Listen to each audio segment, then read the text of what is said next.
Hello everyone and welcome to the first lesson of this game development course. In this we're going to learn how to use C# and Unity to create a multi-platform 2D physics-based game. So this is going to be all about learning the programming, the features of Unity, and we're going to be using some Photoshop to make the 2D art. And so you're going to be learning about C#, Unity's components, including the physics components, and this is all going to be under the 2D part of Unity. The only things, you don't really need to know anything, but it would help to know some preliminary stuff about C# and programming in general. The rest shouldn't be too bad as long as you're jumping in head first.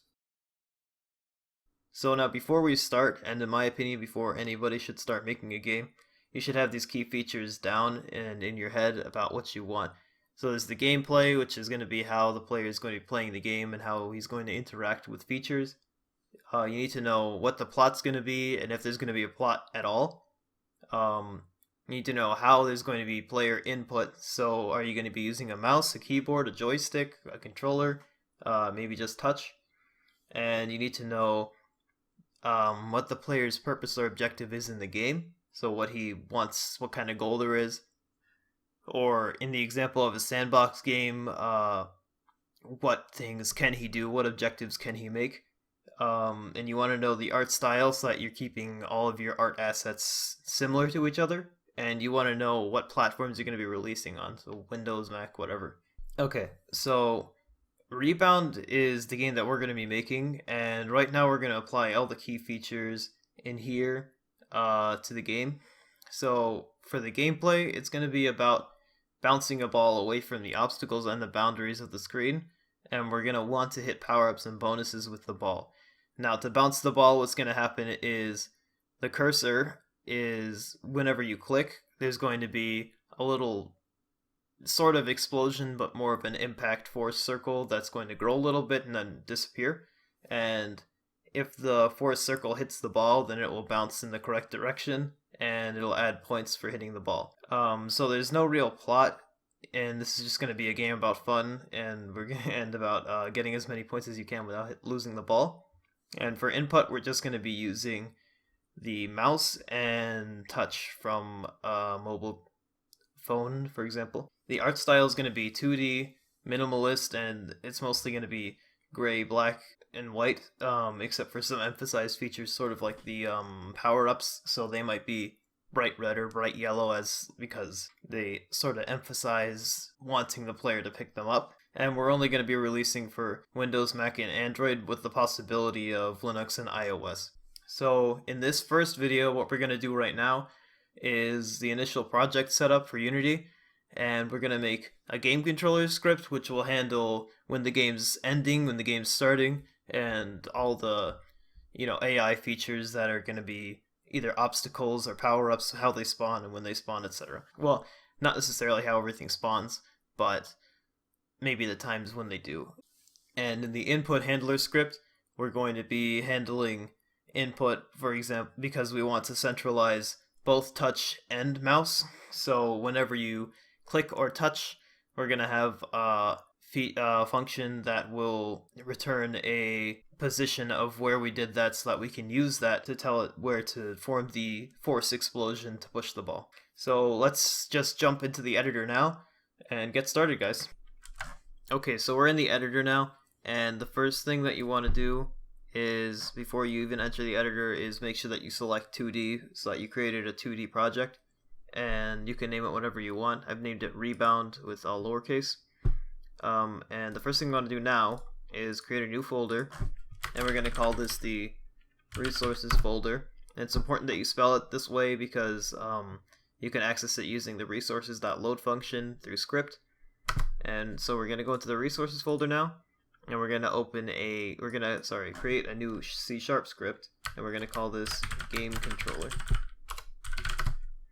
And now we're just going to open that up. Okay, so we're in Visual Studio now, and the first thing we want to do is go over here, and we want to write using unityengine.ui, and we're just going to get rid of these for now. And we're going to add in a static float for points.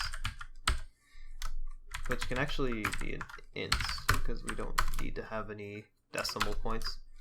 And then we're going to have public static text point text for the text that will show the points on the screen.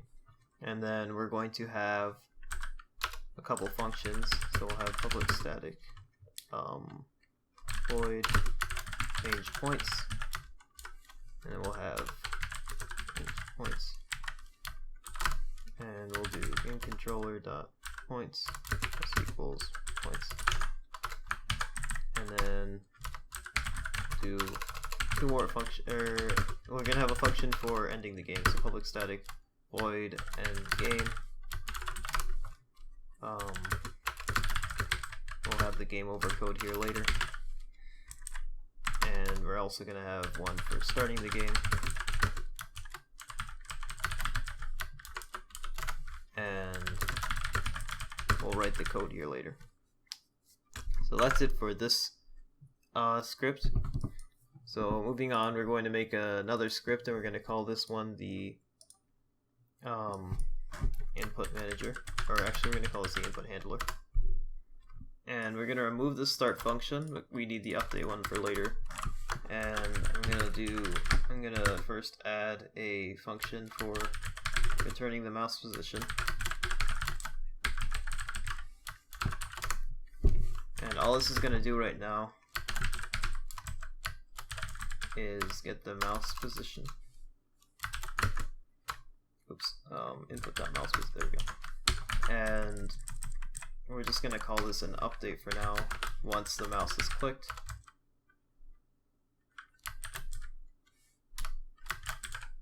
And we're going to do 0 to indicate the left one. And we're just going to call get mouse position.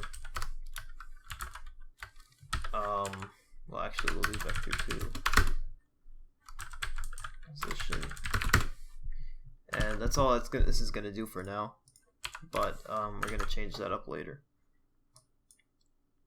Okay, and basically what we want to do now is go into the scene, and we're going to create an empty, and we're going to call this game controller, and we're going to add this game controller script and the input handler script.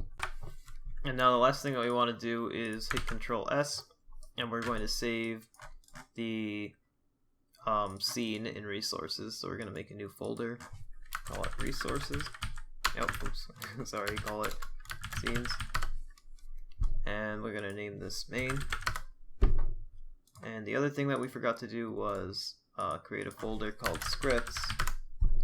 Put these scripts in. Put those in the wrong folder. And that's all we're going to be doing in this first video. And in the next one, we're going to get more heavy into programming. But that's all for this one. Thanks for watching, and make sure to hit the subscribe button for the rest of the series.